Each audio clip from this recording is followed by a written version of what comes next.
Good evening and welcome to General Council for February 24th, 2026. Let's go to the agenda. Number 1, the attendance roll call. Scanos Wokegi, Amos Key Jr. Dale Bomberry, Dean Hill, Greg Fraser, Hazel Johnson, Melba Thomas, Elena Venevri, Cynthia Jameson. And Councillor Carrie Bomberry is not here tonight. He's sick. Also, Councillor Helen Miller is on council business. And also, Councillor Audrey Paulus Bomberry is on bereavement. And I'm not sure where Councillor Leslie Green is. So let's go to number 2, identification of media. I don't see any. So let's go to number 3. Let's take a moment to remember those community members that we have recently lost. Let's take a moment.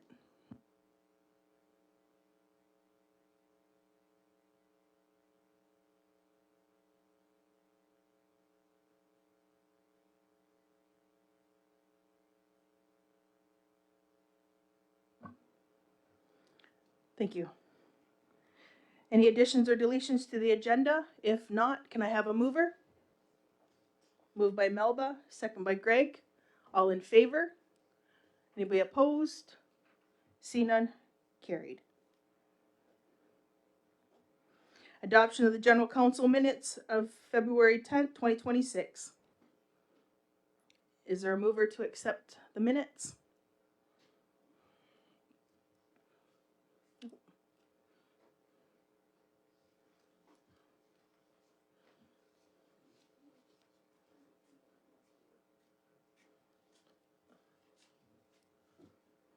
Is there a mover to accept the minutes?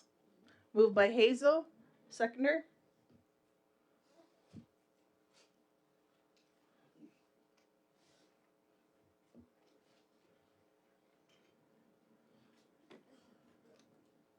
Seconder. Second by Melba. Any questions or comments? See none? All in favor?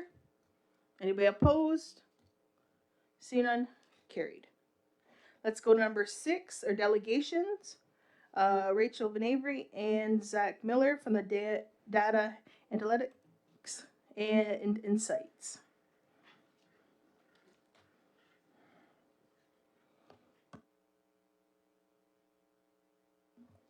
Good evening and welcome. So go ahead if you can introduce your position, then Okay. we'll go from there. Hello, everybody. I am Rachel Venevri. I'm currently the Acting Director of Data Analytics and Insights. I'm also responsible for the Community Research Coordination, and I'm the Community Research Ethics Secretary. Good evening, I'm Zach Miller. I'm the Executive Director of Data Analytics and Insights. Oh, and sorry, also the research, the chair of the Research Ethics Committee for Six Nations. Presentation.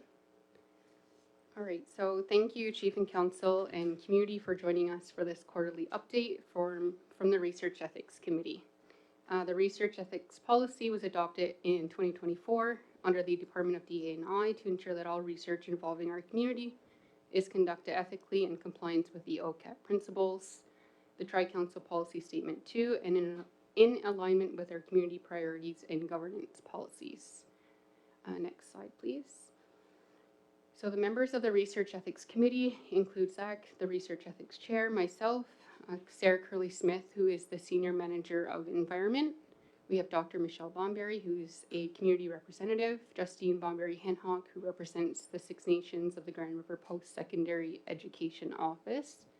We have Taylor Gibson, who represents Deyohage Indigenous Knowledge Center, Amber Sky, who represents the Six Nations Polytechnic, and Monica Young, who is our policy analyst. So the structure of the Research Ethics Committee is to ensure that research is reviewed not only for academic purposes, but for cultural safety, community benefit, data sovereignty, risk mitigation, and the community meets regularly to review submissions, and provide guidance. Next slide, please. So the Research Ethics Committee, the Research Ethics Policy and application was developed in consultation with the University of Toronto, moving towards a structured risk-based ethical review process. The ethics process follows 5 steps, starting with coordinated community engagement, moving on to the formal ethics writing process, administrative pre-screening, which is completed by me as the secretary. We then have the committee review, which is either a delegated or a full board review process. And then we move on to the final approval from the committee. Approved projects receive an official ethics clearance letter and expectations regarding reporting, data storage, annual updates, notice of amendments, adverse events, publication requests, and final reports. The process is designed to balance research needs with the protection of community interests and capacity. And these steps ensure that all projects are assessed consistently and comply with our data governance policy. Next slide, please. So we use the Cayuse administrative software program. You'll see on the screen an example of the dashboard, what that looks like for the researchers. Cayuse allows secure online submissions, a centralized document storage software program, has transparent workflow tracking, and clear communication between researchers and the committee. This strengthens our data governance, documentation, and compliance with improving efficiency. Next slide, please. So our ethics application is structured into 8 key sections. Importantly, this form requires researchers to demonstrate how the community is meaningfully engaged, how risks are mitigated, who owns the data, and how findings will be returned to the community. The data management and ownership section is particularly important in upholding our data sovereignty principles. So on the screen, you'll see the 8 sections divided up. First, researchers are asked to comply with the OCAP principles and upload their certification for OCAP, as well as the Tri-Council Policy 2 statement policy. Section 2 is where the researchers will input information about the research team, their affiliation, and if they've identified a Six Nations of the Grand River collaborator. Section 3 is the yes or no and short answer question, very similar to the standard university ethics application, answering questions pertaining to participants, the recruitment strategies, the consent process. Section 4 is where we have a community engagement section for researchers to demonstrate how they've engaged with the community and how community input is embedded into the ethics application and the overall study design. Section 5 is a long answer question section for the researchers to demonstrate their research aim, if they have an hypothesis, their consent process again, if they've identified any risk in their mitigation plan, if it's beneficial for the community. One unique question in this section pertains to our 2019 community plan, where researchers identify which priority their research is addressing. Section 6 is a data management and ownership plan, so we ensure that the researchers are complying with the OCAP principles, which stand for ownership, control, access, and possession. And then Section 7 is a risk assessment tool. That tool was developed in consultation with University of Toronto. It is a 3-point scale, which depicts risk based on the size of the research team as well as the sensitivity of the topic. And then Section 8 is the research document section, where researchers upload documents such as interview guides, focus group guides, their consent, their letter of information, and any letter of support or any other additional information they want to include in their application for the committee reviewers. Next slide, please. So as of 2023, we've had a total of 46 studies at various stages in our ethics process. This quarter, we received 5 new submissions. So the new submissions are the new quarters in the blue. And in my November update, those numbers are in the gray on the chart. Currently, we have 19 active studies that have been approved by our ethics committee. We have 11 studies currently in the exploratory and community engagement phase. So they're working with community, engaging with the community and garnering that letter of support. We have 13 studies that have been completed, and we have 1 study that has resulted in a publication, And then we currently have 3 studies that are under review by the Ethics Committee. Next slide, please. So here we wanted to just share a current snapshot of the research activity in our community, starting with the exploratory projects. So again, these researchers are engaging with departments and community partners before formal submission. So first we have the Six Nations Brain Health Assessment Bundle that is being led by Dr. Jennifer Walker at McMaster University.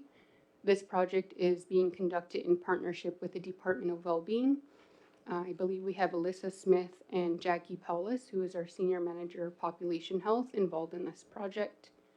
The second study is titled Walking Together in Care. It's a Six Nations McMaster Partnership for Family-Centered Neurodevelopmental Services. The project's being led by Dr. Teresa Bennett and postdoctoral Jeffrey McCrossan at McMaster University. We have the Child and Youth Health Team within the Department of Wellbeing engaged in this project. The third project is titled Reconciliation on Capital Markets in Canada. The project's being led by Dr. Julie Bernard at University of Waterloo. It's an archival project in affiliation or in partnership with the Woodland Cultural Center. Next slide, please. So current research spotlight for the studies that are now under review with the Ethics Committee. We have the study titled Rooted in Respect, Embedding Indigenous Health Priorities in Internal Medicine Training through Six Nations Partnership. The project's being led by Dr. Patricia Ferrugia at McMaster University. She's an orthopedic surgeon. She's working with Tina Jameson within the Family Health Team, which is within the Department of Wellbeing. The second study is titled Reneighboring as Reconciliation, Indigenous Stories of Resistance. This project's being led by Dr. Vanessa Watts at McMaster University in partnership with the Woodland Cultural Center. And then the third study is titled Language Revitalization of the Six Nations of the Grand River Indigenous-Led Development. The study is being led by a master's student at Guelph University of Guelph. Her name's Yuka. And we have the Mohawk Adult Immersion Program engaged in this project. Next slide, please. And then currently we have 3 studies that we just wanted to highlight. They're active studies in the community. The first one is a book titled The Golden Age of Indigenous Running, led by Gary Mossman. He's a freelance writer and he's publishing with the University of Regina Press. He's working with the Woodland Cultural Center on this project. Secondly, we have the Ongwe Health Check-In, which is a community-led project that is currently recruiting participants within Six Nations. This project's led by Jackie Paulus, who is our Senior Manager of Population Health and the Community Health Survey Team.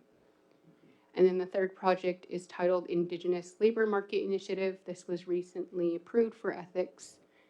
The project's led by Erin Montour and Jordan Myers at Grand River Employment and Training, Inc. They're working with Stephanie Joy Stiers, who is a local consultant in our community. So that is an update of research in our community. I'm happy to answer any questions that you have about the process or any active studies in our community. Thank you. Okay, thank you for your presentation. Is there any questions or comments? Go ahead, Leslie, then Hazel. Hi, thanks for that presentation. I'm just curious, like, how were these different areas chosen? Were they selected? Did they make application to this research, data analytics, or was it a focal point from the data analytics itself? So to answer your question, I think, are you asking if we determine if the studies are chosen? So we review all ethics applications that are submitted, and through our ethics committee, we then determine if the projects will benefit our community, how they will benefit our community, the ways that the researchers are demonstrating the ways that they'll benefit our community. We also pay attention to the priorities within our 2019 community plan, ensuring that researchers are identifying a community priority and ensuring that they're responding in their full application of how the research will benefit us. Go ahead. Yeah, just an additional reply to that. That's sort of what's happening in the interim right now is we're reviewing studies as the applications are submitted. As Rachel was mentioning, that's done in partnership with our staff in the organization. So it's not just the data analytics department itself that's deciding this. It's actually the research ethics committee, which was noted earlier in the presentation. So yeah, we review applications as they come in. We're not necessarily set on specific topic areas per se.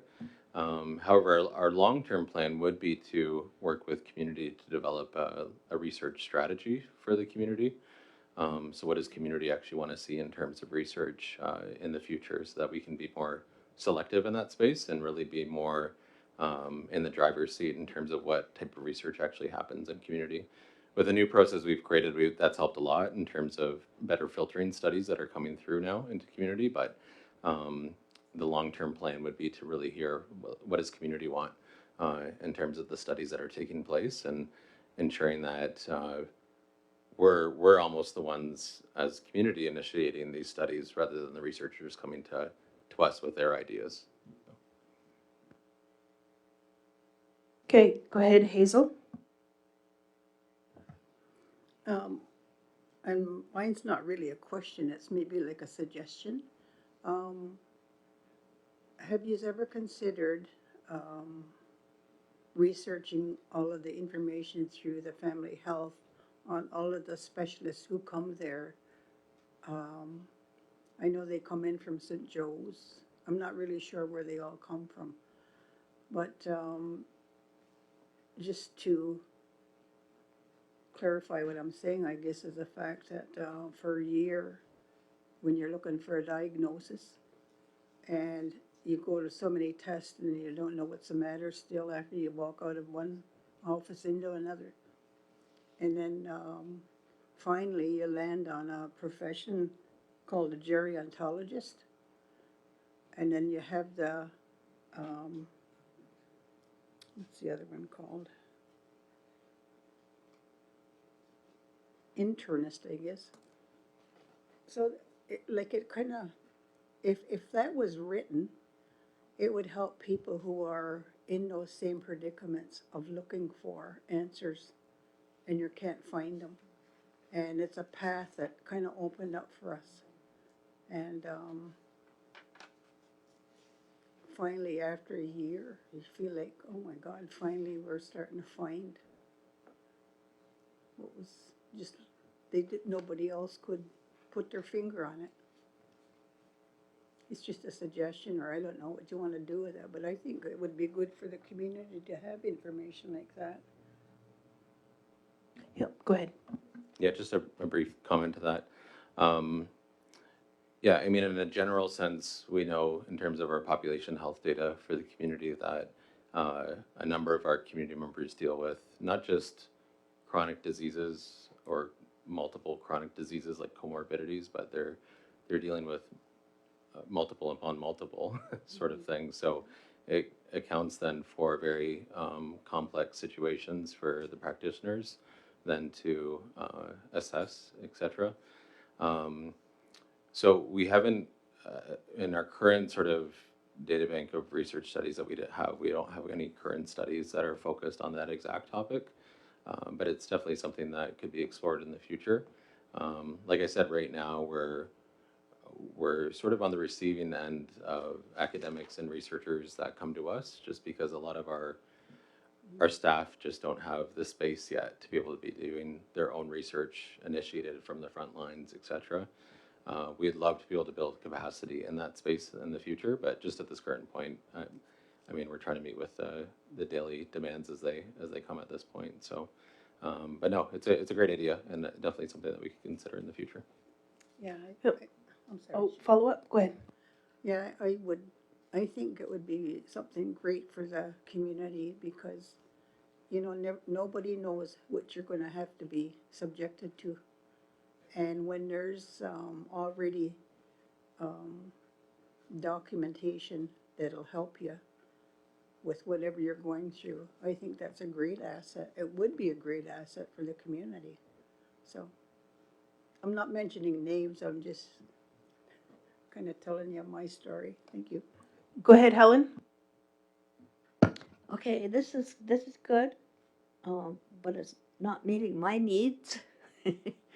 As the person looking after housing, I need housing data, and I need it yesterday. I have about 15 questions that I want answered. It's just basic data. It's not all of this kind of stuff. It's basic data, and I need it if we're going to be going to Ottawa or anywhere asking for housing money. I can't just go to Ottawa and say we're in a housing crisis at Six Nations. I have to be able to prove it. We're in a housing crisis, and the only way I can do that is with data. I know I'm going to meet with Andrew and go over a lot of it, but I'm just wondering at what point is the data going to get down to basics like that? Because when you talked about starting this data and analytics committee, or I think it's going into a department now, I thought it was going to be all those kinds of basic data that we need to do our business. But I see it's gone beyond that. And a lot of it is health. I see a lot of it is health. So those are the kind of things that I don't know if you're ever going to get to that point to just do basic stuff, or whether that has to be something else, but I need data, and I needed it last year too. And I remember we missed out with ISK on some stuff because they had asked for data for the different First Nations in Ontario about housing needs, and Six Nations never replied. At that time, our housing manager never replied to give me data, so we kind of got left out of the picture because we didn't have the data. So I really need housing data, so I don't know. I don't know if you are ready for the basic stuff yet, or whether I call this high level.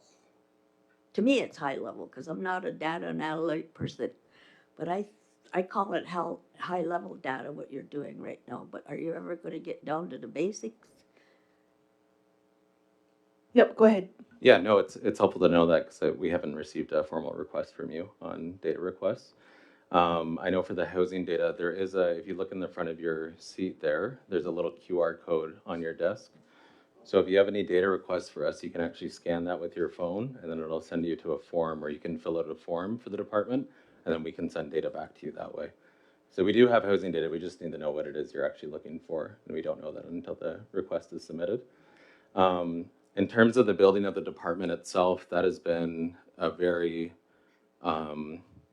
complex process because we're dealing with years upon years of information within the organization and community. And when it comes to data, we don't want to send you sort of what we term as like junk data or unclean data. Like, it really needs to be processed and accurate so that you can make well-informed decisions from the data itself. So most of that work is still in process right now, but we are starting to get data now that can be used for political advocacy, strategy, et cetera. So once you fill out that form, I think you'll be surprised with how quick our turnaround is on getting that to you.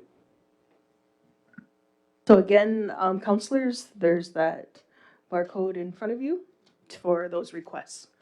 Go ahead, Amos, Dale, and Leslie.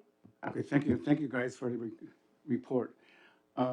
We had a good meeting last week we're having to deal with how we're going to present ourselves, and Zach and his team took the lead on the conversation. But following up with what Helen's saying, even at that moment, I was able to raise another area that we could do an environmental scan on, I guess, is the criminal element here at Six Nations. Like, are we tracking that?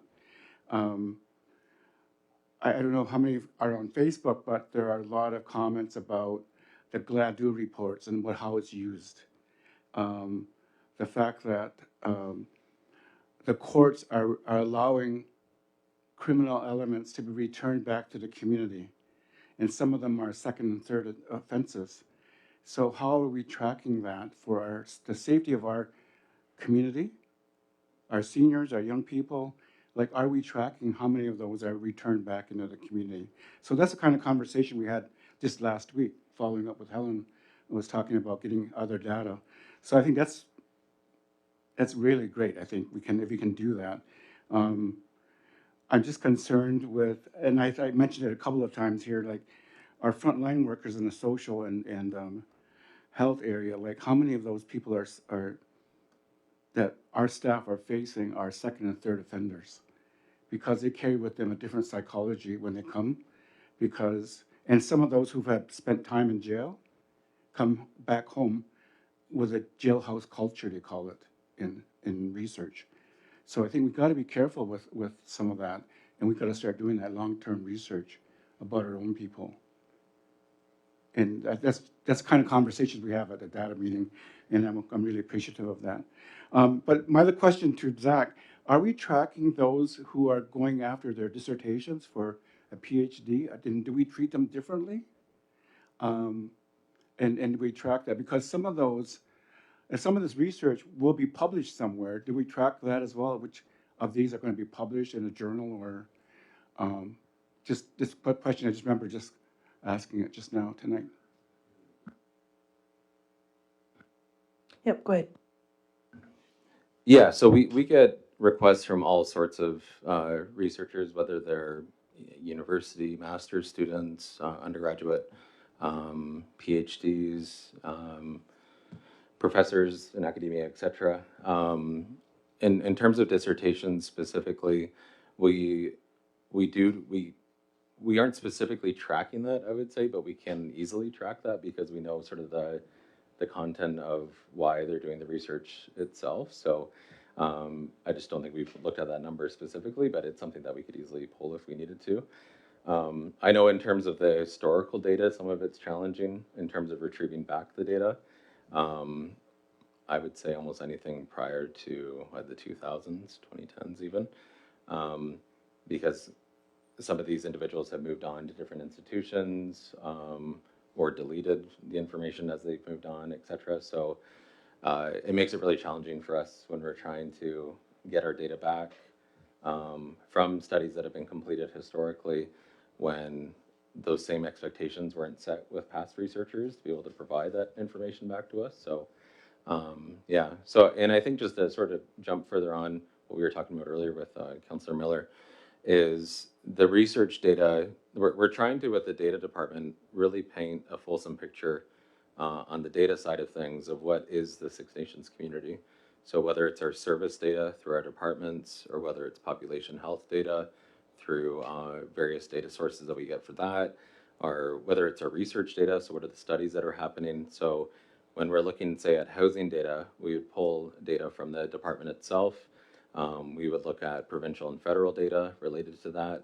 And then we would also see, has there been any studies that have been done in the community as well too, and can we pull from the results of those studies? So that would hopefully provide a much more fulsome picture in terms of the housing needs, rather than just from a department itself, or from one individual that might know a few data points, et cetera. So when these requests come through, that's what we're trying to provide, is a really fulsome sort of picture in terms of as much data that we have access to within the department.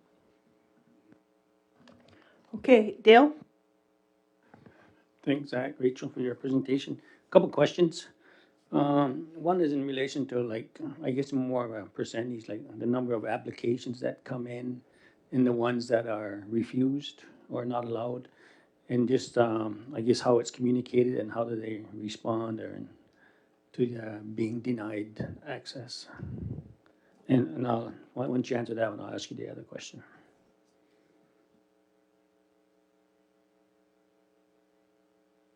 Yeah, I think right now our numbers are showing that it's less than 7% of total applications are rejected.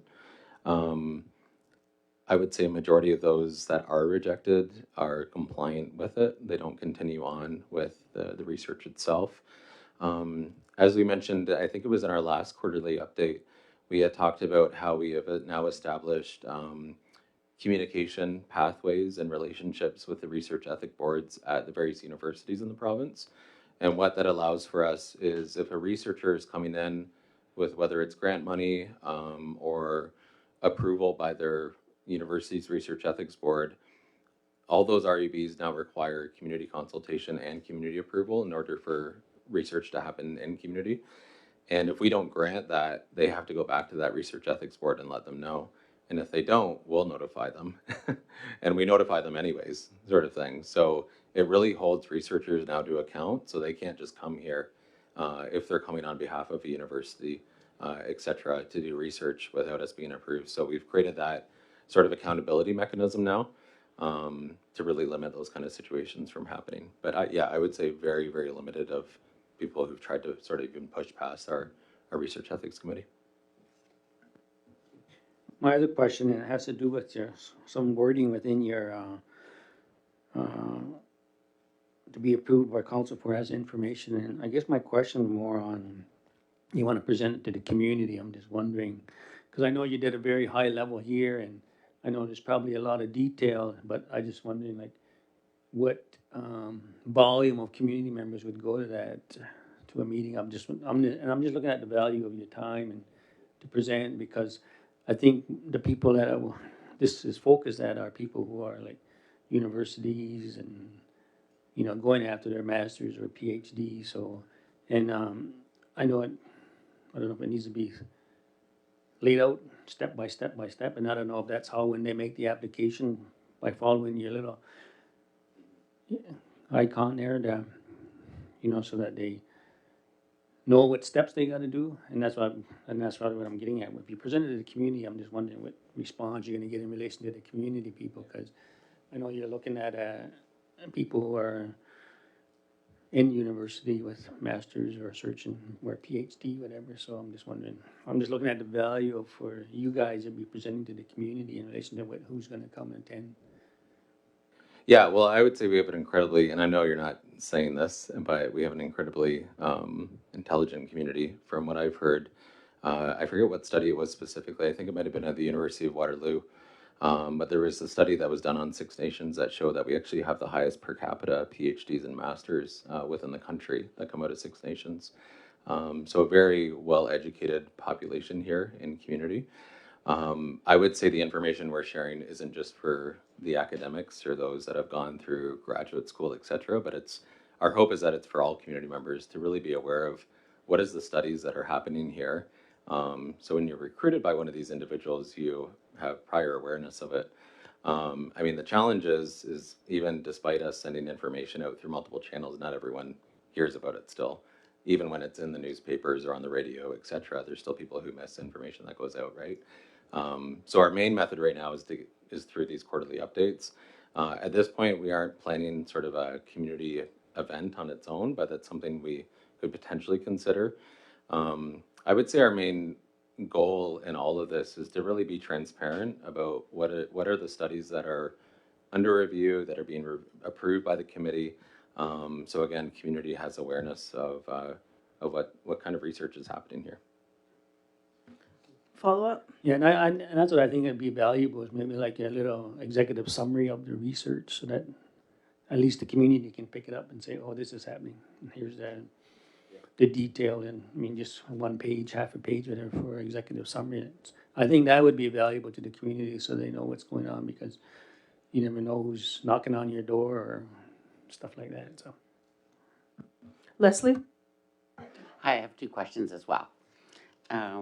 The one question I have is, when there's an alliance with the universities or collaborations with, if it wasn't a university, it might be a college or any other research institute, how long do they stay? Are they considered a part of our data, or do they become no longer, like the data is ours, but are they, could they also be like tapped into to say, okay, I know you did this research. Do they have all, do they take some of that with them?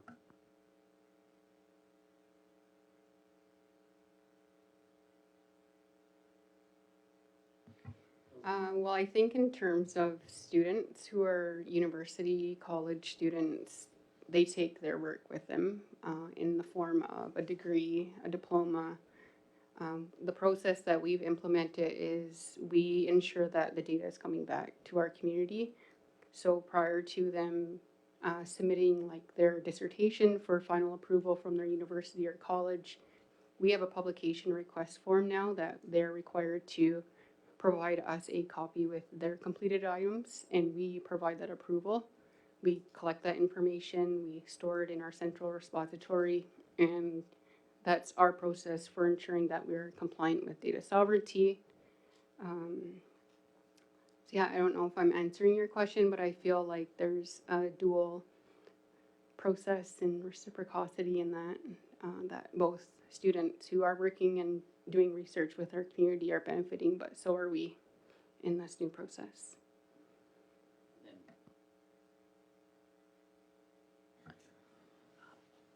Is there a, just out of curiosity, is there a research that shows, any research that shows when applications are made by not just Six Nations but First Nations, and they make them to the government and they're the Canadian government, and they're asking for specific things, and then it's denied when we know we fully need it? Is there any data collection in that area that shows who made that determination and why it was done that way? Just a question.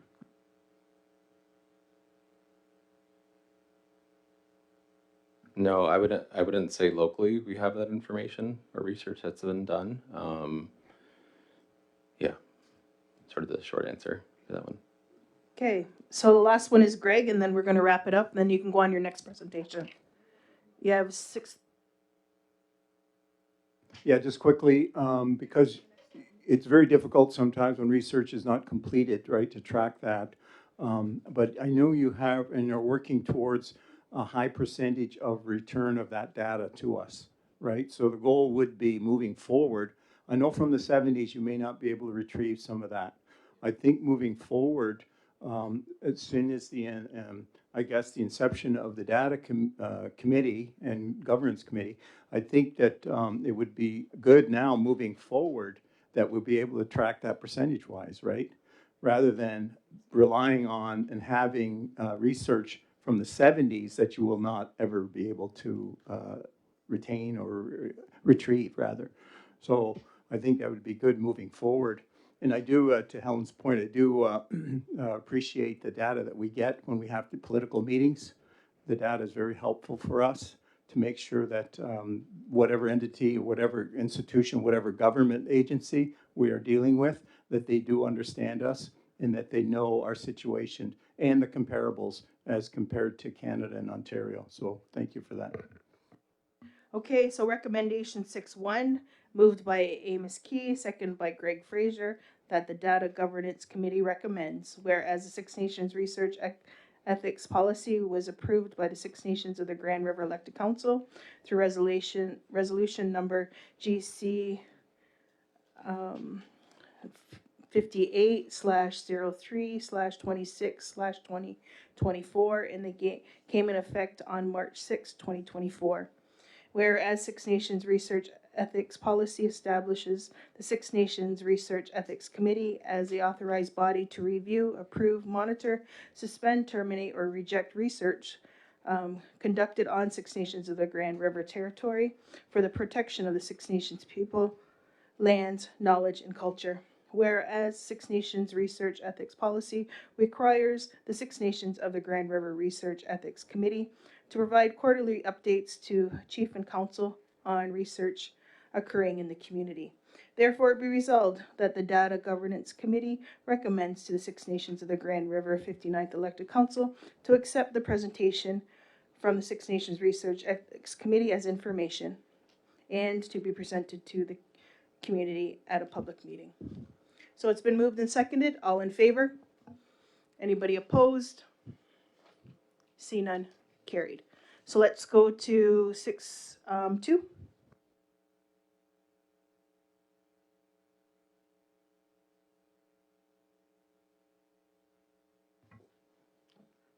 Okay, so now I'm going to share another initiative that is involving the Director of Public Works, Michael Montour, and Brant County, as well as the DA&I department.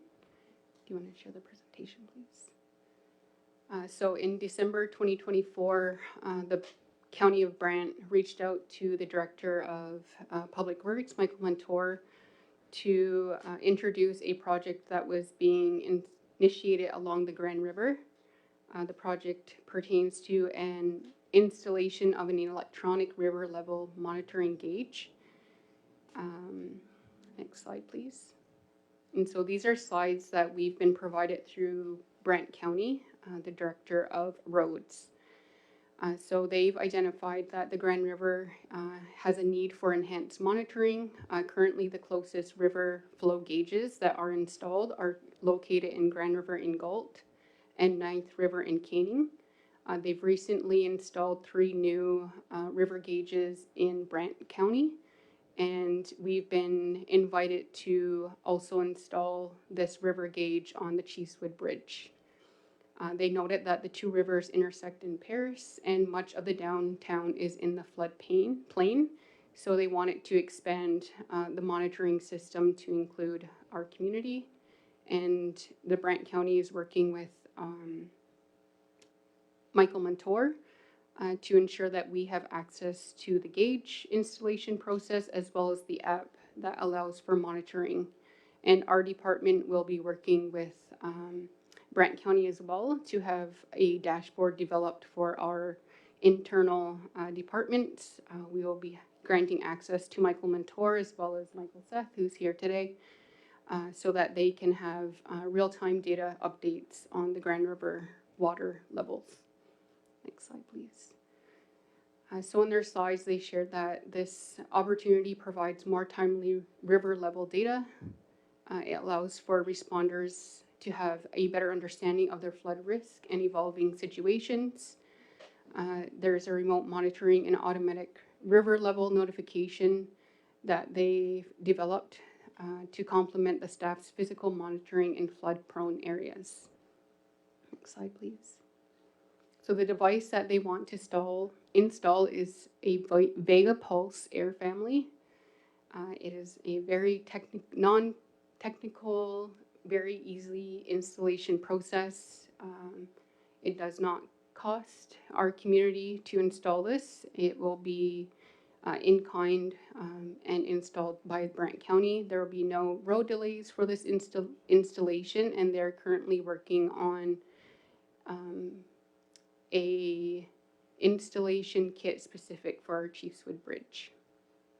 Next slide, please. And so the pictures on the screen show the current installation that is in Paris, I believe. The cables or services are required, providing quick and easy installation. So there is no cables that you can see in this pictures.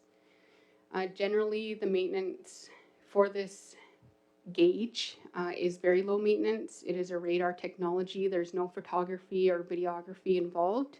It's simply a sensitivity radar technology that measures the rating water levels along a bridge. The measurements are not affected by temperature, pressures, or dust. And again, it is a relatively cost-effective solution. I believe the lifespan for this gauge is 10 years for the battery lifespan. Next slide, please. And this is just more information pertaining to the data from the sensor to the Vega inventory system, which is an end-to-end encrypted app providing secure, protected, and personalized access to the information that this gauge is collecting. It provides alerts at 4 customizable critical levels and limits. So there's a green alert, a yellow alert, red alert, and then high, dark level red alerts, and they're all fault monitoring. It also provides alerts for the battery level. The alerts are sent by email, by text message, and or via app push notifications to the flood coordinators, and our senior data analyst has access to this app currently. So it monitors remotely via smartphone and or computer through this web portal process. And the user access levels and ability is available to the public to also access this information for the visualization dashboard, which is on the screen now. So this is what the dashboard will look like for the responders in our community. They will be able to identify any rising levels of water and receive alerts, for example, if the alert is noted in yellow or red. Next slide, please. So the radar gauge use, they've noted that there's a photograph river levels to establish a photo history of what the river level gauge data means visually. So this gauge does not take pictures or videos. We did confirm with Brant County just to ensure pictures and photography was not involved. It's really just tracking on that dashboard, that visualization of the fluctuating water levels. There's access provided to the EOC for situational awareness. There's ability to remotely or automatically at specified limits, increase frequency of data readings and transmission, as well as relatively, again, this gauge is very inexpensive to purchase, install, and maintain, and Brant County has offered to install this gauge at free of cost. Okay, thank you for that presentation. Is there any questions or comments? Go ahead, Elena. Who and how will determine the levels, like the alert levels? So the alert levels are predetermined. They're set at a specific rate for the alerts to then signal through the app, and then we receive that through a text message, an email, or through a push notification on the app. Has anybody, or will anybody, since we don't have this yet, look at our specific river area and determine what is at those levels? So if they're predetermined, right? So maybe the second level is at Chiefswood Park, the bank's at Chiefswood Park. Like, how do you know what's going to happen when you reach those levels? So who's going to do that work? Yes, so we have Thomas Young, who is our senior data analyst within our Department of DA&I. He is developing a dashboard for this app to generate automatically 15 increment real-time updates to his dashboard, and those, so we kind of have a dual alert system, one internally, but also externally through the app that's provided through Brant County. So you already know at what level the river needs to be at for it to It's go over predetermined. over the banks? Yes, And in what areas? it's specific to the Chiefswood Bridge. Okay. Is there any way to find out what the lowest level is? Like there are private property certificate of possession holders that have property along the river. Is there any way to determine where that lowest lying land is, so that we might notify those people when these things are happening? Yeah, that's a really good question. I think in terms of if on the visualization slide, you will see right now they're currently collecting the lowest data collection points for the bridges that are in Brant County. There's 3 of them, and then the Paris. So over time, I think we'll be able to determine the lowest levels that you're asking for us to look into, and then we'll be able to track the fluctuating levels as we collect more information. So right now, we don't know exactly what the low levels are. That will, it will be a continuously data collection process to determine the true low levels. I just find that to be not using the technology as well as we possibly could. Like if we're going to install new technology, I'm sure there's some department, I don't know if it's fire, they have access to water crafts, or I don't know if Public Works does, but police certainly. I wonder if there's any way that we can speed up that process so that we already know, we don't have to wait for the data to accumulate before we figure that out. We could do it with people.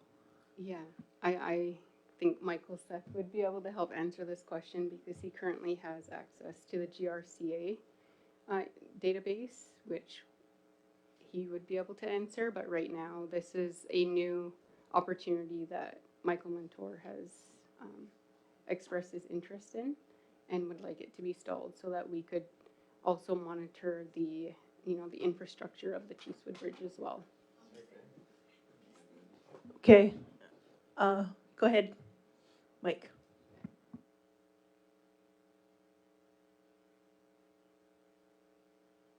Is it working? There we go. So I was the chief in the county of Brant when this was first being discussed in 2017. The current markers that Rachel talked about in Cannington and Paris, they work very, very well. But what happens is that data is very, very delayed in getting to the flood coordinators. Case in point, we had significant flooding happen. We were notified at 3 o'clock in the morning. By the time we were able to respond, he was already residing from the floodplain. So it was very slow. I think in this process is going to be very important to monitor our existing floodplains that we already provide the notifications for come flood season. And it's more of a real-time data system. So I think we're on the right track. Okay. Go ahead, Dale, then Leslie. Thanks, Rachel. I guess my question, so this is gonna be a permanent install on the bridge now for, because I know we looked at it years ago wanting to do that, but I think the GRCA was always involved in that and it was, never really came to fruition back then. But, I guess my thought is in relation to collecting the data here, I guess, are all those units connected to on the different bridges? So I'm just thinking, just at Mike's point there in relation to, yeah, they got notified, but didn't get to it until 3 hours later, but will the upstream ones notify the next one and notify the next one because it's coming this way? So I know historically GRCA used to call us or call Public Works anyways to let them know that this is coming, this is happening. So, and it would give us a timeline whether we got 2 hours, 3 hours, 4 hours and that. But so I don't know if this is the same process, maybe a little more electronic, I guess, with the technology these days. Yes, so we will also receive updates and alerts for upstream gauges as well. So the 3 that they've installed in Brant County and the one in Paris, and I think it's called Giffen or something, I can't. Is there any further up as well too? River. Further upstream? Not that I'm aware of.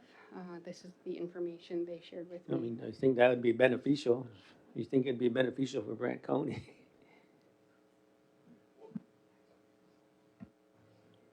Go ahead. Well, part of the concern of it going upstream from there is you've got a lot of stuff stopping flooding from occurring at the dam in Caledonia. So this is a major stretch with the big S curves and the way that the ice builds up and such. So we've got the whole flood plan mapped in our records management system as well. Okay, I have Leslie, then Elena. Hi, this is just a comment regarding the VIS Vega VIS installment. I think it's essential not only just for the flood in terms of warning and when to say don't use so much of this water at this time or if it's low, but also because there's always mining and aggregates happening along the Grand River right at the head specifically. I welcome this to see if it's affecting our water levels. So, thank you. Go ahead, Elena. Do you set how often it reports? So we have it set right now for 15 increment updates, and that is automatically collected through that gauge. 15 increment. 15 minute increments. Okay. Okay, that's all the questions and comments. So recommendation 6.2, moved by Greg Fraser, second by Amos Key, that the Data Governance Committee recommends, whereas the Grand River experienced increasing variability in water levels due to seasonal change, extreme weather events, and climate change creates risk to public safety, transportation routes, and infrastructure. Whereas Cheesewood Bridge is a critical transportation and community access point within 6 Nations of the Grand River Territory. Whereas the Data Analytics and Insights Department is in process of working with the Public Works Department to establish access to the Grand River water level data via Brant County.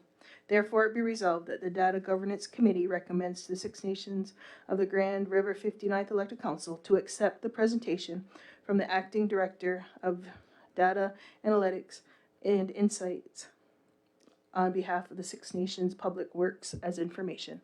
So it's been moved and seconded. All in favor? Anybody opposed? See none, carried. Thank you, Rachel. Comment? Go ahead, Dale. Mike, there's a question here. I don't know if it's you or Zach, because I was looking at in relation to, like when they do spills, is that technology gonna pick up on stuff like that in regards to spills that occur upstream for anybody that uses the Grand River for a water source? No idea. Okay, now I'm just thinking this technology is getting so advanced. Hopefully they would head in that direction to provide notification on spills, because usually it's just a phone call now, and then hopefully somebody answers the phone. I would say, if anything, this is just the starting point for all the sensors that are required across the entire Grand River watershed. I think for us, it's headed in the right direction, but again, just the starting point. Okay, so let's go to number 7, Chief's update. The Hospice Gala on Saturday, February 14th. Available counselors and I attended the Love Beyond Measures fundraiser gala in support of the hospice. I was pleased to offer welcome remarks. The event was sold out and incredibly well attended. It was encouraging to see such a strong community support for this important work. And now to everyone involved in organizing and supporting the evening. It was a great success. The J Treaty Border Alliance border crossing update. The Government of Canada recently updated border crossing guidelines and now strongly recommends that First Nations traveling to the United States carry a passport, even if they also have a secure status card. Secure status cards cannot be used by air travel. At land and water border crossings, U.S. border officials decides whether to accept a status card on its own. In response, the J Treaty Border Alliance has issued a statement expressing concern that recommending passports undermines inherent and treaty rights recognized under the J Treaty of 1794. Junos update. Six Nations of the Grand River will be welcoming the Junos as a host nation through the honoring ceremony presentation by Destination Indigenous on Saturday, March 28, 2026 at the First Ontario Centre beginning at 11 a.m. Free tickets are available through Ticketmaster under Junos honoring ceremony. Also, Junos 2026 is Sunday, March 29th, starting at 7 p.m. at TD Coliseum in Hamilton. For tickets, you can visit gotickets.com. Also on Saturday, February 21st, I attended the Six Nations Awards and Recognition Banquet. The afternoon was an opportunity to celebrate the achievements of our community members, and I would like to recognize this year's awards recipients. So the Ruby Sears Scholarship Awards, that was to Bailey Hill, Brielle Claus, RJ Elijah Deere, and Caleb Thomas. The Science and Technology Awards for youth, the STAY Awards, were given out by Danielle Van Avery from the Grand River District School Board, Indigenous Education Team, and Natasha Tennant from the Indigenous and External Relations Manager from Imperial Oil. So there were many 2025 high average winners this year. So this year we had third highest average award winners. For grade 9, we had Madeline Weiss, 94.25%. Noah Nydam, 87.50%. In grade 10, we had Kalia Williams, 91.83%. Caden Thomas, 89.83%. Grade 11, Shyla Seaver, 91.16%. And lateral Russell, 84.50%. In grade 12, we had Isabella Needham, 94.80%. And Memphis McNaughton, 85%. The second highest average award winners, grade 9, Jordan Barnes, 94.83%. Riley Bastien Hill, 89%. Grade 10, Kyla Jameson, 96%. Will McDonald, 91.33%. Grade 11, Veronica Owinski Martin, 92%. Cam Hill, 85%. Grade 12, Anika Griffin, 95.83%. And Josh Jonathan Shawana, 85.50%. The highest average award winners, grade 9, Honey Hill, 97.50%. Calder Anderson, 90.17%. Grade 10, Ava Wyeth, 98.75%. Tristan Webb, 92.33%. Grade 11, Jocelyn General, 94.17%. Nolan Liquors, 89.33%. Grade 12, Madison Davy, 96.30%. And Kettle Thompson, 86.50%. Council, can we have them a round of applause? That was amazing marks. So next, the Six Nations Ontario Works Employment Program play a critical role in helping community members prepare for connect with and remain in the labor market. This year, 5 individuals were recognized. Also, each year, a member of the Six Nations community is recognized with the Wilma General Memorial Award. This year's recipients were Mary Montour and Dennis McDonald. And the elected chief and council recognized outstanding community stewardship with the Community Treasures Award. This year's recipients was Peacemakers Quilt Club and Music of the Soul with Rochelle Miller. Congratulations again to everyone who was recognized this year.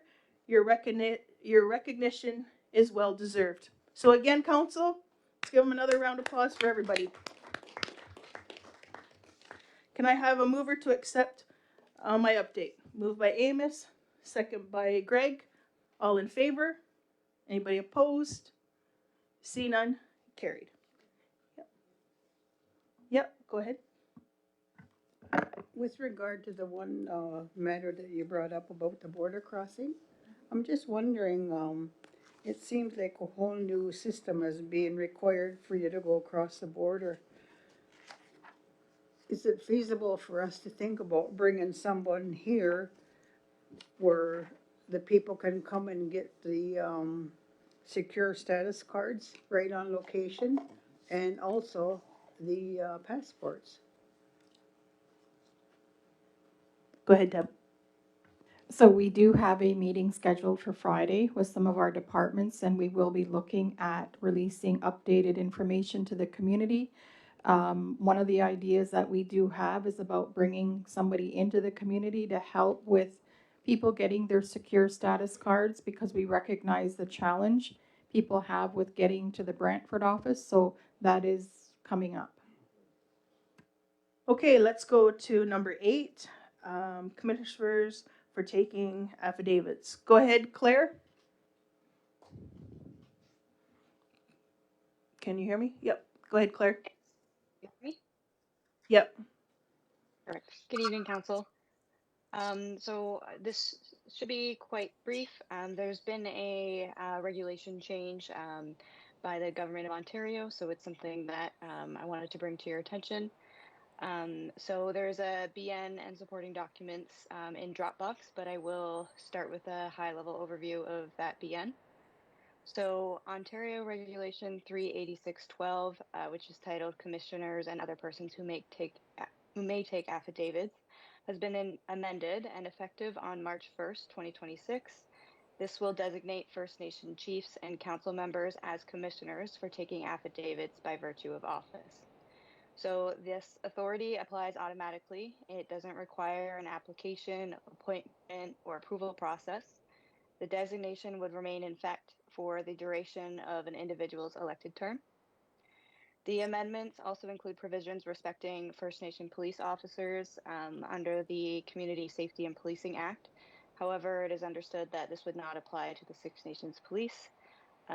So as commissioners, chief and council members would be authorized to witness and administer oaths for affidavits and statutory declarations. So this means that council members could formally witness community members signing sworn statements and confirm that those statements are declared to be true. The commissioner's role would be to verify identity and administer the oath of affirmation, not to provide legal advice or validate contents of any documents. If implemented in practice, this authority would present an opportunity to increase community access to commissioning services and reduce potential barriers for community members who may currently seek these services externally. The Ministry of Attorney General has attached two virtual information sessions to provide a high-level overview. So one of these is scheduled for March 10th and another April 16th. Those details are included in Dropbox as well. Currently, again, this regulation comes into effect on March 1st. Existing internal organizational processes, if any, would require review and/or development to establish procedures for exercising this authority, including defined steps for council members seeking the services. So today, council direction is required regarding implementation details, including whether a standardized commissioner stamp would be desired to be adopted for use. So in terms of financial implications, there are no direct financial implications for council associated with the authority itself. However, potential administrative costs may include staff time required to establish internal procedures and communication materials. Further, offering commissioning services in the community may reduce out-of-pocket costs for community members who may currently pay external legal and notary fees for such services. In terms of policy and political considerations, the regulation confirms that a stamp is not legally required to commission documents. And also, as an attachment to the BN is a sample stamp, just so you can see. It's quite a simple, it's called a stamp, but it really is just what the words would say at the very bottom.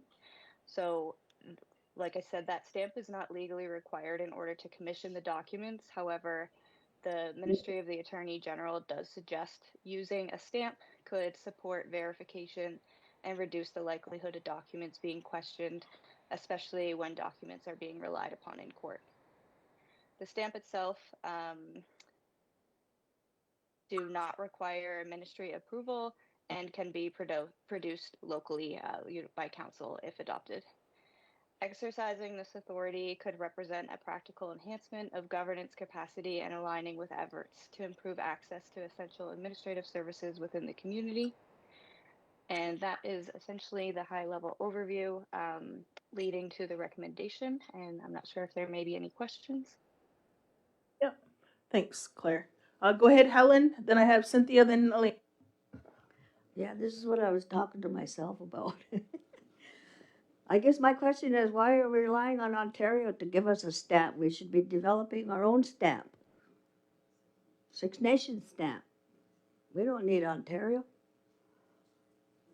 So that's my comment. I want us to develop our own stamp. It says we can develop our own. Pardon? It says we can develop our own. I know. Well, I'm saying we shouldn't. We shouldn't or should? No, I want us to develop our own stamp. Because I think, Amos, you mentioned that before, we should have a stamp. So yeah, that's what I'm saying. We can develop our own stamp. Right. Go ahead, Cynthia. Yeah, just a couple comments, and it's the wording on the, under the recommendation. It has, whereas Ontario regulation, whatever it is, there, take affidavits, and has been amended effective March 1st. Would need to read, take affidavits.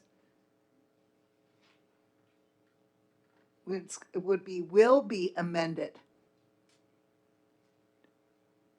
Will be amended, because we haven't reached that yet, almost there.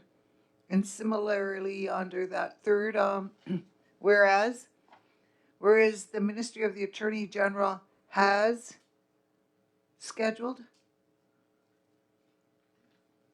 And then another right at the bottom, therefore be it resolved, that including, this is what you were talking about, Helen, that we adopt a standardized commission stamp for use in commissioning documents. If council so wish, it could do their own. But I was reading about this. You can go into a Staples and get such a stamp. Seems kind of loosey-goosey to me. It also seems kind of not entire, to me, appropriate. It says assign appropriate representative to attend one of the ministry's information sessions and report back to council. I don't agree with that at all. If any of us wanted to so be a stamper, I think you are required. I would want you to be required to go and take this so you know what you're doing. Just so you're aware, you could be called into court just to authenticate the document further. And if you don't do it properly, there's these fines, like up to $2,000. So I don't like it to be so loose myself. And then also I was reading in, I don't know, it was a briefing note or where, the Solicitor General has wanting to modernize our relationship. Well, when I was reading this thing, this was the first I heard of it. I don't know if Chief at any of your meetings you went to, it was news to me. And if he wanted to modernize the relationship, he should be paying attention to what they keep saying is you got to talk to the First Nation about a project before it begins, and case in point. But those are my comments. Yes, no, I think that's just the buzzword for everybody. I haven't heard it. Go ahead, Elena. My concerns echo Cynthia's, but also we should be aware that not only could you face fines up to $2,000, you could also face imprisonment for up to 2 years. And with that in mind, have we sent this over to insurance to see if we're covered under insurance or if this would require further coverage?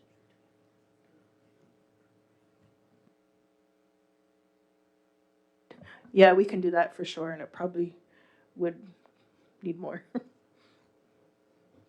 But I think so this is right now we can just do as for information. If that's council wants to do it, and if I don't know if anybody around here wants to go to those information sessions. Helen wants to go? Oh no. Go ahead, Helen. Well, I've been signing things as a commissioner ever since I've been a councillor 22 years ago. And so far, I haven't went to jail and I haven't been fined. So everybody got their money from the day school or their status card. So I don't have no problem going on with the way it is, but I kind of think it would be nice to have a stamp, a Six Nations stamp. So is there a mover for this? Therefore, be resolved that the 59 Six Nations of the Grand River 59th Elected Council implement the authority granted under the Ontario Regulation 386/12, commissioners and other persons who may take affidavits by virtue of office adopt a standardized commission stamp for use in commissioning documents, direct administration to develop an internal implementation framework, including organizational procedures and record keeping protocols and outlining commissioning services availability for community members. and assign appropriate representatives to attend one of the ministry's information sessions and report back to council. Go ahead, Cynthia. Yeah, I already made my comment and I don't agree with the wording. And I think we should take off, have that what appears there before therefore be it resolved after where it says bracket service availability for community members semicolon, then add another therefore be it resolved that any of the Six Nations Grand River elected council members wish to fill a commissioner of oaths role be required to attend the information sessions. So that is it. That's my suggestion anyways. Did you get that, Natasha? So with that change? Yeah.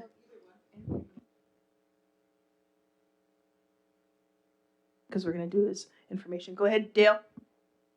No, that was gonna be my suggestion, just accept this as information and wait for Deb to give us a follow-up in relation to the insurance issue. If there's any implications with Elena's suggestion there. Yep. Is that okay? And along with what Dale and Elena are saying, it appears it's supposed to be you're taking on this responsibility, liability as an individual, but it's by virtue of our office. So it seems to me we'd be all swept up in this. And I was reading also, you have to make sure if you take this role on, you don't give any sort of legal advice, like saying here's the impacts of what you're doing, anything remotely like that. You have to decline and refer them to a lawyer. So I think, yeah, it would have a huge impact on our, well, it's a liability for all of us. That's why I don't like that it's so loose. The Solicitor General can say what he wants back there, but I think we got to be doing our own due diligence here for us. Go ahead, Deb. So I can take that back to insurance. I also will look into the training that is required, what it entails, if there's a cost.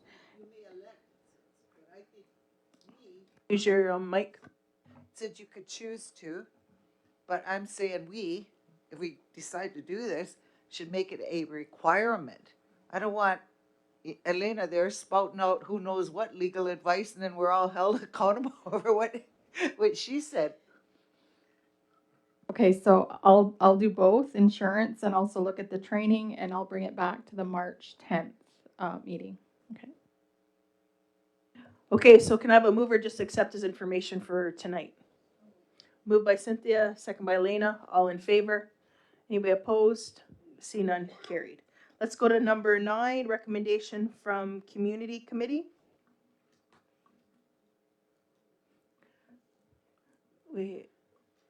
Good evening, Fire Chief.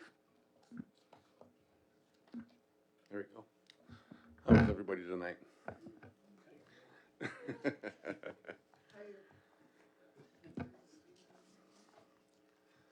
So just a quick brief overview. I know that you guys got the significant package that was sent out from Community Committee for your review about 5 weeks ago. So this all started back in 2024 when the former CEO was still here. And we were setting out the standards for our standards to cover our fire master plan that would look at probably the next 10 years. We're identifying station location study based on our call volume and identification of what needs to be done based on existing industry standards.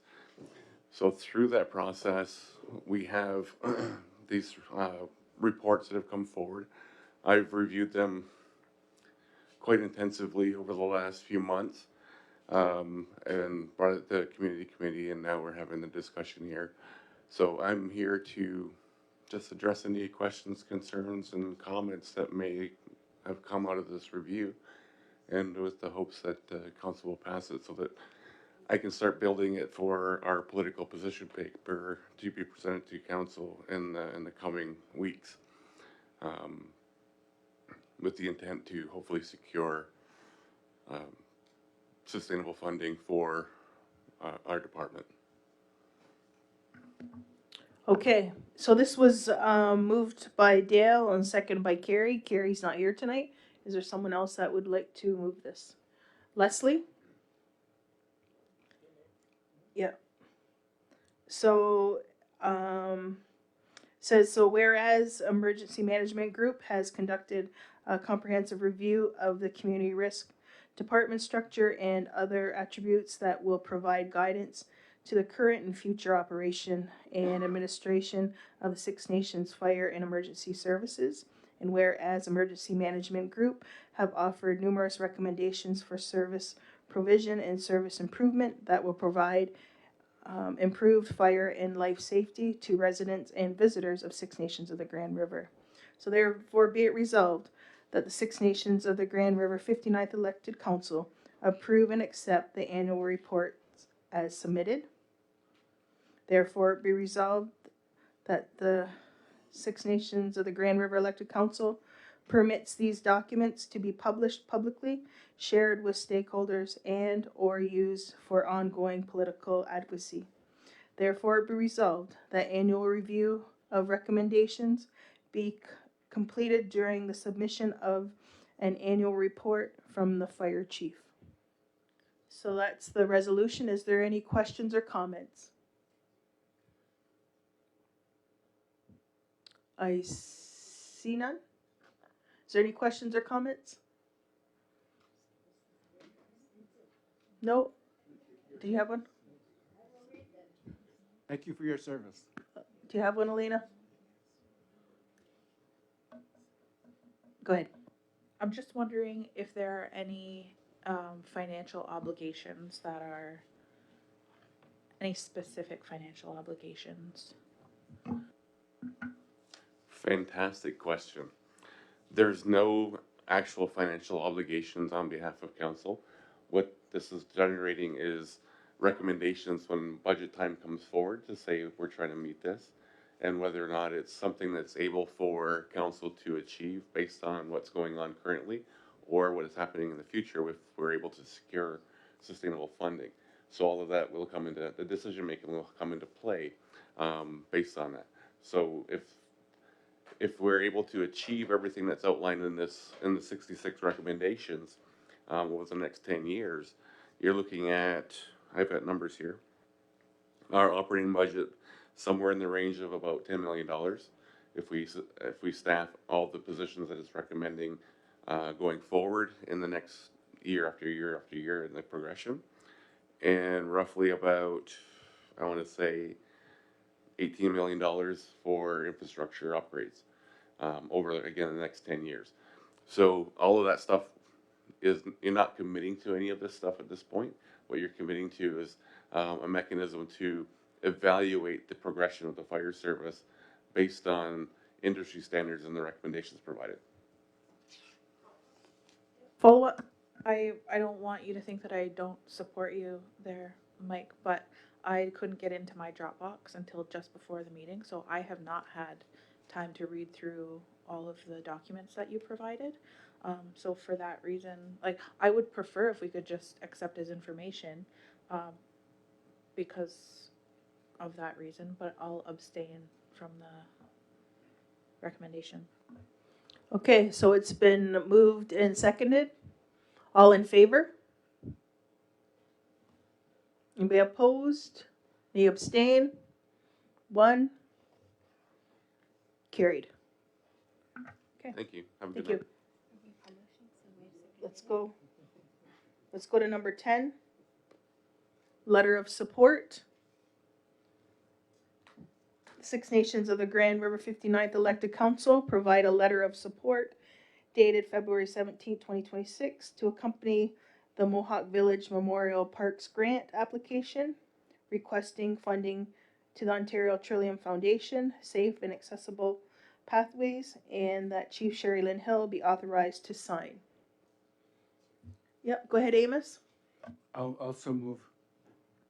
You'll move that. Is there Helen, you'll second it? Any other questions or comments? Yep, go ahead, Dale. No, just the letter in the document, are they gonna clean that up? It's because it's got red thing in there and things crossed out. I don't know, if there's a final letter. Yeah, I think that was just showing the changes. So it's been moved and seconded. All in favor? Anybody opposed? See none, carried. Waive second reading.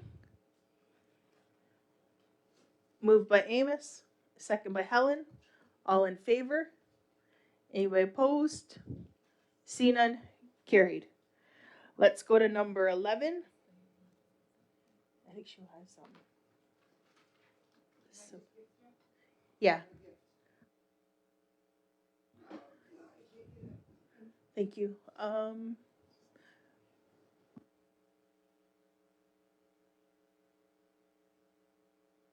okay. Oh, thank you. A gift from the Independent First Nations. Yep, go ahead. Um, Deb, I know you're embarking on this conference with all your sectors. Is the fire included in that as well to build up their plan? Okay, great. I didn't know whether to ask him when he was here.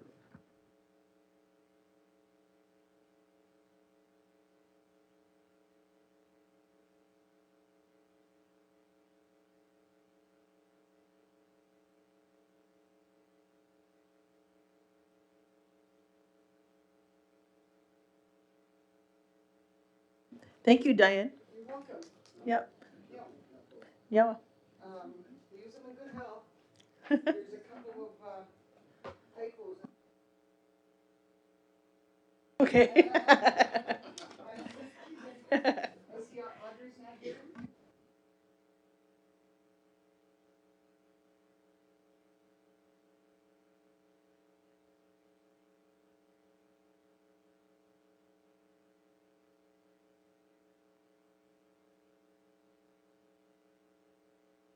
All right. Yeah. Okay, number 11, recommendation from Lands and Resources, Wealth and Economy. It was moved by Greg Fraser, second by Elena Van Avery, that the Lands and Resources, Wealth and Economy Committee recommends that Six Nations of the Grand River 59th elected council. I see Trevor, I see Taylor's here. Did you want to go through? Hello. Hi. Okay, so this is the document on well, Six Nations and New Credit, or the Mississaugas of Credit First Nations history. So Lonnie wrote it, and it's been edited by Councillor Lane and I into a format, and included with it is also show the different treaty areas in southern Ontario. So, and the idea of it is to be posted on the website so different proponents and developers can be directed to it, as the Six Nations Development Corporation also wanted it to back up what they're saying when they're meeting with people or venturing into new business deals. So now it's just in its latest edited form. Okay, go ahead, Elena, then Greg. Go ahead, Greg, then Elena. Yeah, first of all, I'd like to thank Taylor and all the staff over at Lands and Resources. As it does outline on using a lot of our research that we'll be using moving forward. And that, of course, this is a culmination of their research and a lot of their hard work as they bring up and promote us as the Six Nations, as a nation, and as we look towards our original traditional territory. And it is supported by strong research. And again, I would like to thank the Lands and Resources Committee for putting it together. And of course, it is self-explanatory and will be released, I believe, to the public. Right? So, thank you. Go ahead, Elaine. Yeah, my only thought now, after having gone over the document a couple of times, is that perhaps it needs to go through our lawyers, the lawyers that are working on the case, just to make sure that it is not detracting from anything. This was originally put together by Lonnie, who knows the case very well. However, I don't want to usurp their authority or anything like that. So if they could just have eyes on it before it is released to the public, I think that would be the best route.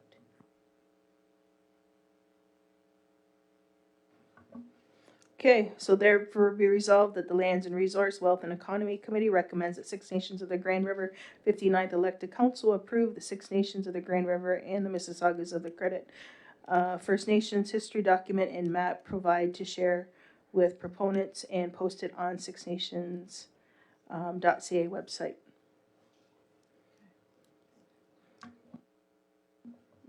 Subject to legal review. Can you add that? And we'll add that to it. So it's been moved and seconded. All in favor? Anybody opposed? See none. Carried. Let's go to 4.2. Moved by Elena Van Avery and seconded by Greg Fraser that the Lands and Resource, Wealth and Economy Committee recommends the Six Nations of the Grand River 59th elected council accept as internal information only, with noted changes. The position paper, put that in there. Okay, we'll put the position paper in there.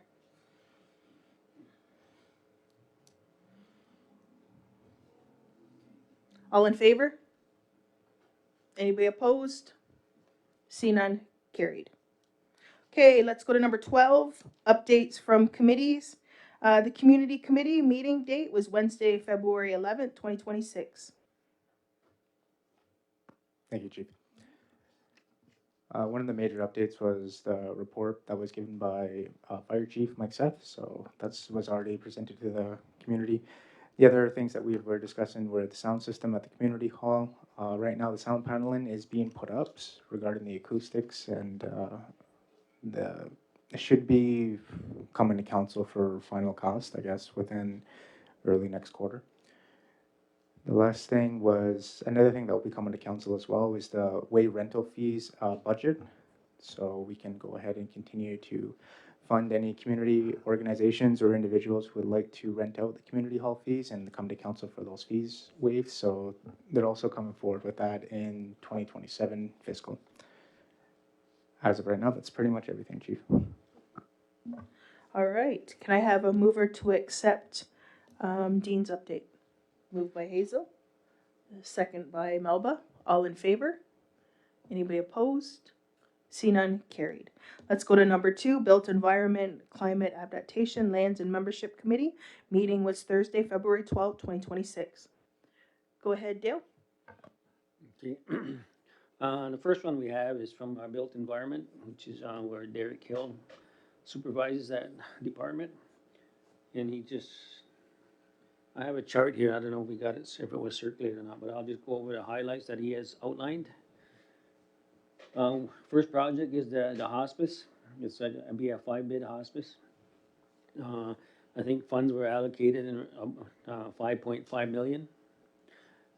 First Nation Engineering is working on looking at the infrastructure system. So right now the drawings are near completion. The access road is being started. The clearing is completed. The service design is ongoing, and hopefully they'll have construction to start this summer. And I guess the completion is looking at in May 2027 for that facility. Next one, the Iroquois Lodge, what is being proposed is a 64-bed for long-term care. Estimated cost of that's going to be looking around close to $47 million. And we're dealing with the Ministry of Long-Term Care to fund a good portion of that. The design is started. Currently completing the space/functional requirements, and there's been a schematic design. I know they did a presentation here a couple of weeks ago or to council, and I know there were some questions raised, and they're looking at those now. And again, the servicing infrastructure system is being looked at. Derek is working on an RFP to tender that out to get that looked at and designed and started. And I know there was some issues when they presented here, I think Jenks says January 26 or 2026. So the committee is working on those now, addressing those issues and concerns. The next project he's outlined here is Gowanio. They're looking at a new facility, 15 classrooms, which is going to be located on Tuscarora Road. I think they're looking at an initial construction cost of $23.5 million, but I know we had an issue here a while back, so it's going to be increased because they want to increase the size of it, so they're looking at that now. But construction has already started and on June 2025, and they're hoping to be completed in May 2027. The next one is the Maternal and Child Center, which is the birthing center up on Second Line. They are looking at some renovations. It's formerly a house, and they're looking at some renovations of just under $500,000. So the construction is ongoing, and hopefully by the end of March 2026, it'll all be done. Just a couple more here. The Welcome Center across the river on Cheesewood. I know it initially started at about 1.2, but now it's increased to 1.6. So the construction has started in 2025. It's ongoing, and they're looking at March, maybe April in 2026 to be completed. The last one that Derek is updating us is in regards to the social services 3-story building. And one of the issues they're working on now is increasing the water main that's going down Sunrise Court to be able to provide higher volume of water. So they're working on that now, and hopefully they'll be done that by April. And I think that was the extension for the completion date for the social services building as well, once they complete that. And so that's from Derek. The other updates I got was from Public Works and Mike.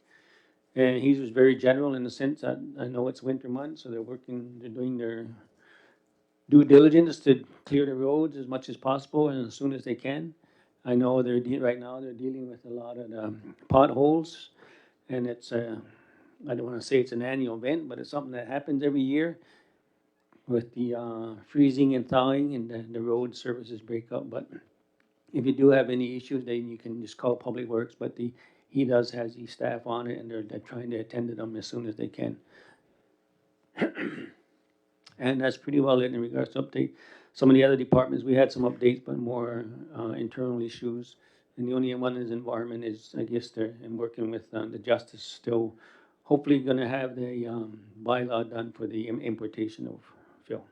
So that's it. Go ahead, Leslie. Yeah, I just have a question for Dale. Dale, regarding our lagoons here in Six Nations, what kind of work are we looking at? I mean, you say looking at, so I need to know where are we at with those lagoons and the system and it's operational, and are they in good working condition? To my knowledge, they are. I know they're probably they've been built years ago, so they're probably getting close to capacity issues. I know they've redesigned with some enhanced technology in there to speed up the process. With the lagoon system, it would the affluent would come and sit in the lagoons, and through, I guess, nature and the sunlight, it would break down, and they would do a testing that would meet certain criteria that would allow them to discharge the lagoons. So, but they've sped up that process now. I think it only used to be a couple times a year, but I think it's a little bit more now, 3 or 4 times a year, by speeding up that process to allow the breakdown of the solids and everything else to meet the testing requirements that Health Canada has. And I think there's 11 requirements they have to meet before they can discharge. So in regards to long-term wise, yeah, I mean, I think one of Mike's goals and plans is where a wastewater treatment plant is in the horizon, I guess you can say. But it is something that this community is going to need in regards to development, because the reserve is getting more populated, and they're going to have to look in that infrastructure system that's going to be able to allow more capacity to happen. So it is in the long-term plans. But for the lagoons, yeah, they are operating. Mike hasn't expressed any immediate concerns where it's a dire emergency, but they are operational. Follow up? Yeah, I just want to thank you for that. And the reason being, Dale, is because when we think about the population boom that we've had here at Six Nations and all the housing and the infrastructure that's taken place, I think a lot of our systems, and we all know it, need to be revamped, relooked at, and updated. Thank you.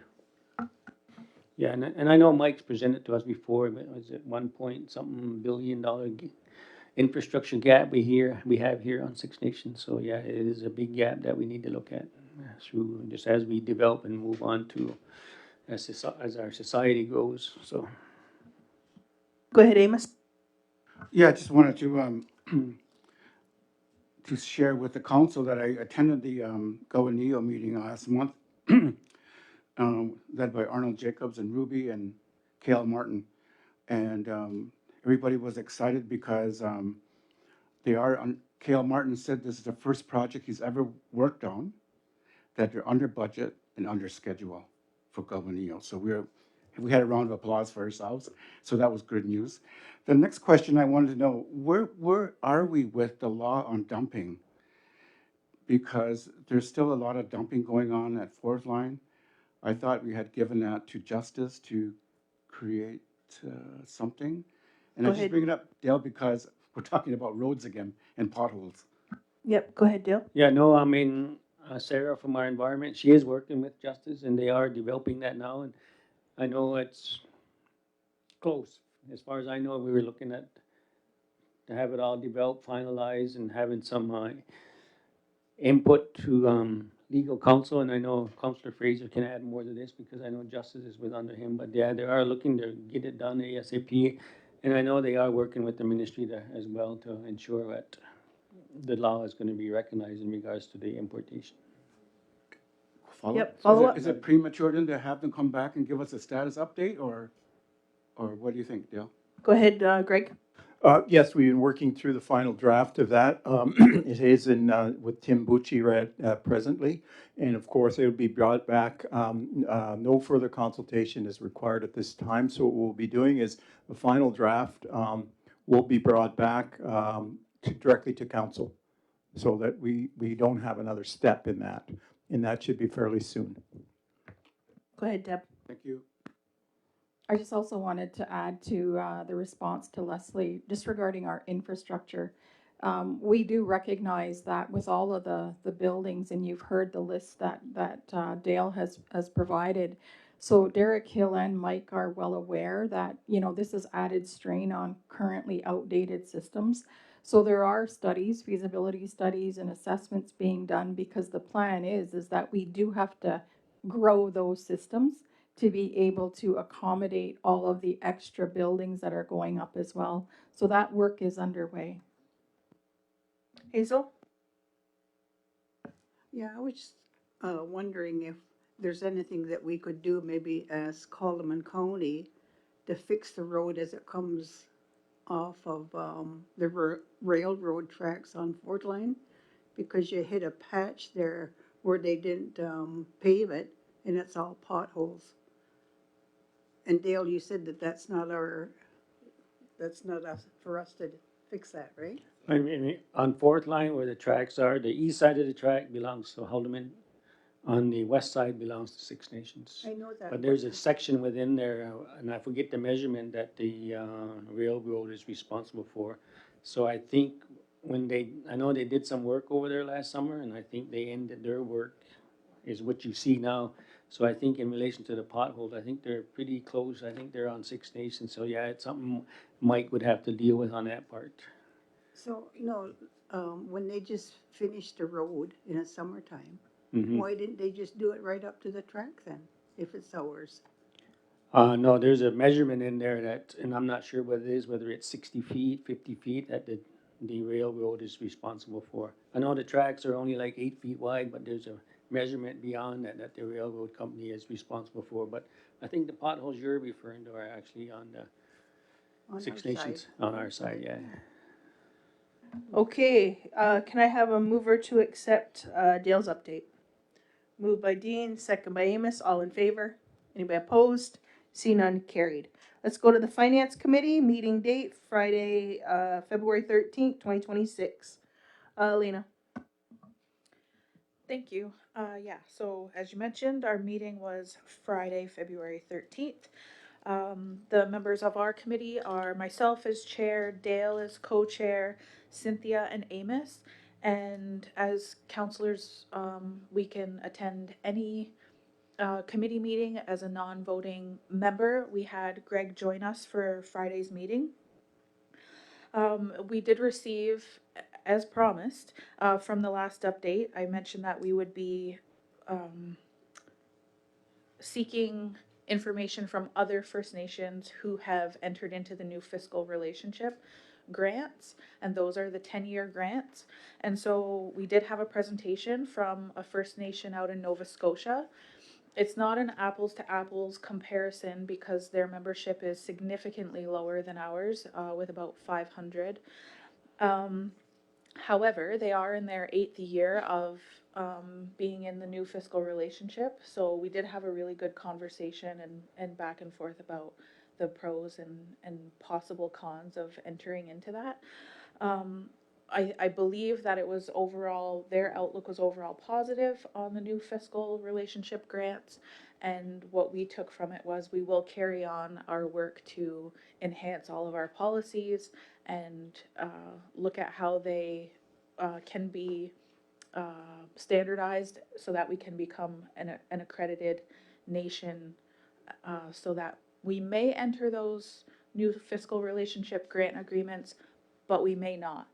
But getting there would open up a lot of other doors for us.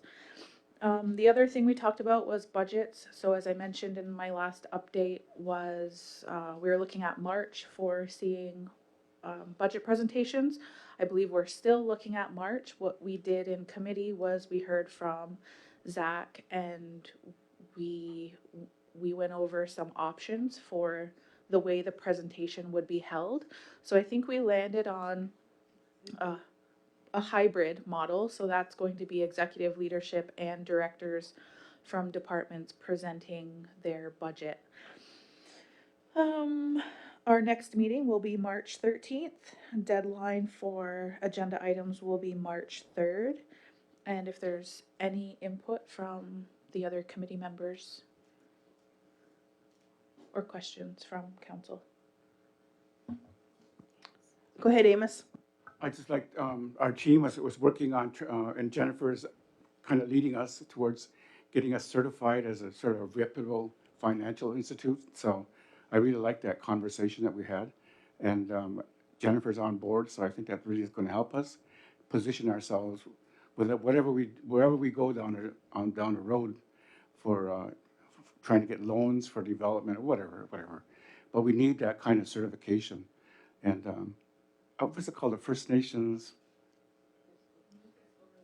No, the other one for the certification? First Nations Bank or something? No. There's a name for it. But anyway, community, we're going to go for it. Okay, can I have a mover to accept Lena's update? Moved by Hazel, second by Amos, all in favor? Anybody opposed? See none, carried. I gotta go back to Dale. Dale has I forgot something, and I Forgot something. apologize. I know I had asked Mike for some information, and he sent it to me today, and I had forgotten about it, but I know with Six Nations, we look after the 5 schools here on Six Nations. We look after the maintenance, the capital stuff. And I know it's based on their reference manual, the fund, they're supposed to be 100%, but I know as things happen throughout the year, the Department of Indian Affairs are always behind schedule. So then sometimes we got a battle after a couple of years, 3 years. And I know, Mike, I think from 2019 to 2024, there were some costs there to actually operate and manage the schools that ended up in the deficit of approximately $2.42 million that occurred over those years. So he was finally able to bring them up to date. So they're up to date now. So he was able to secure the 2.4 for the deficit. Essentially, council was carrying that debt for all those years while they were behind waiting to get caught up. So he was successful in that. Another, he was able to get some money to do some studies in regards to the electrical operators indigenous energy support program to do some feasibility studies on net zero. They're looking at a fleet feasibility study and a solar feasibility study. And I think when Rachel presented earlier in regards to the river, the gauge they're going to put on the Cheesewood Bridge to look at the water levels, so they're involved in that. And the other thing he was, I guess, happy about, he was able to, through Grand River Employment Training, to take on 4 community members to get them into training to be, hopefully have a career at some point in time, because it's, I know some of the guys over there, I know they were there when I was there, so I know some of them are getting pretty old, so we do need some younger blood in there, so Mike was able to secure some training through Grand River Employment and Training for people to have on-the-job training. So that's it, Chief, and I just wanted to add it to my report, and I apologize I missed that. Okay, thank you for that. Go ahead, Amos. I found the name of that accreditation. So good for Google. First Nations Financial Management Board. That's where the accreditation will come for our staff to be accredited as financial experts and officers. Thank you. Good. Okay, let's go to number 4, Data Governance Committee. Meeting date was Tuesday, February 17th, 2026. Go ahead, Dean. Thank you, Chief. So first we want to just introduce Rachel Venevri. That's what we had at the Governance Committee, as well as our Acting Director of Data Analytics and Insights. So glad to have you on board in our ever-growing data department within Six Nations. And the other 2 updates were actually the two delegations that we had currently that were up from the committee on the quarterly, the quarterly ethics committee update, as well as the, what do we call it here? The Bridgewater monitoring. So I think that's everything, Chief. Okay, can I have a mover to accept Dean's update? Moved by Amos, second by Leslie. All in favor? Anybody opposed? See none, carried. Okay, let's go to number 13, motion to adjourn. Moved by Hazel, second by Leslie. All in favor? Anybody opposed? See none, carried. Thank you for joining us tonight, and have a great night, everyone.